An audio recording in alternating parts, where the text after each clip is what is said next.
Magandang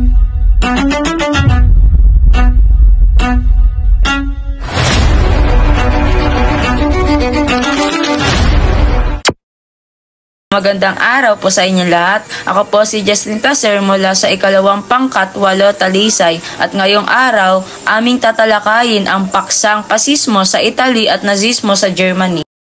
Tapos ang unang digmaang pandaigdig, maraming bansa sa Europa ang dumanas ng kahirapan, kaguluhan at kawalan ng tiwala sa kanilang pamahalaan. Dahil dito, lumitaw ang mga leader na nangangakong ibabalik ang kapangyarihan at karangalan ng kanilang mga bansa. Dalawa sa mga ideolohiyang ito ang pasimismo sa Italy at nazismo sa Germany, na parehong nagdulot ng malaking pagbabago at trahedya sa kasaysayan. Sa Italy, pinamunuan ni Benito Mussolini ang National Fascist Party noong 1922. Pinangako niyang muli na ibabangon ang Italy mula sa kaguluhan sa pamamagitan ng mahigpit na pamumuno sa ilalim ng pasimismo.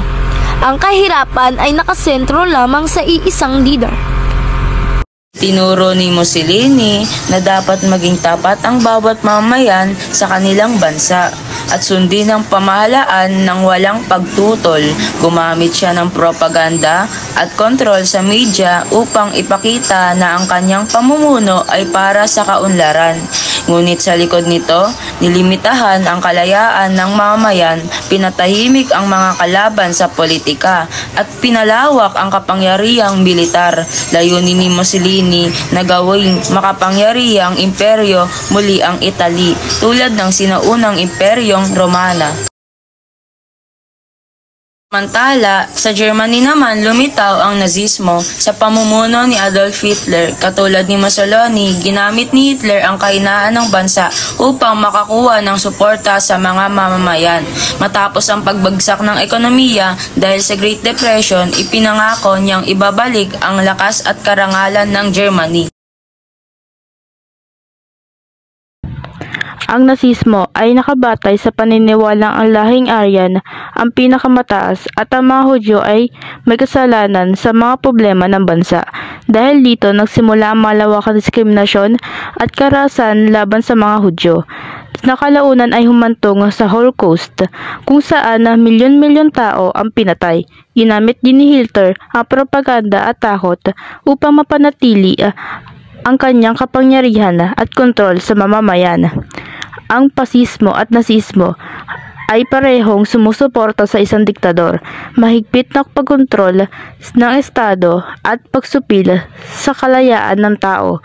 Pareho rin nilang itinatakwil ang demokrasya at ginamit ang karahasan upang mapanatili ang kanilang kapangyarihan.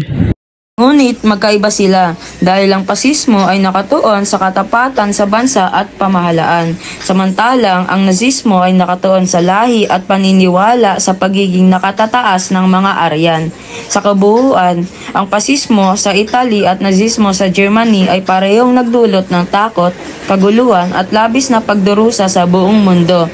Ang kanilang pamumuno ay nagturo sa atin ng mahalagang aral na ang labis na kapangyarihan, diskriminasyon at kawalan ng kalayaan ay nagdudulot lamang ng kapahamakan.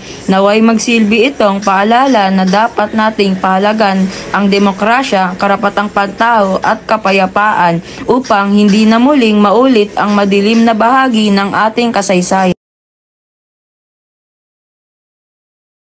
Pamprosesong tanong. Unang katanungan, ano ang nazismo?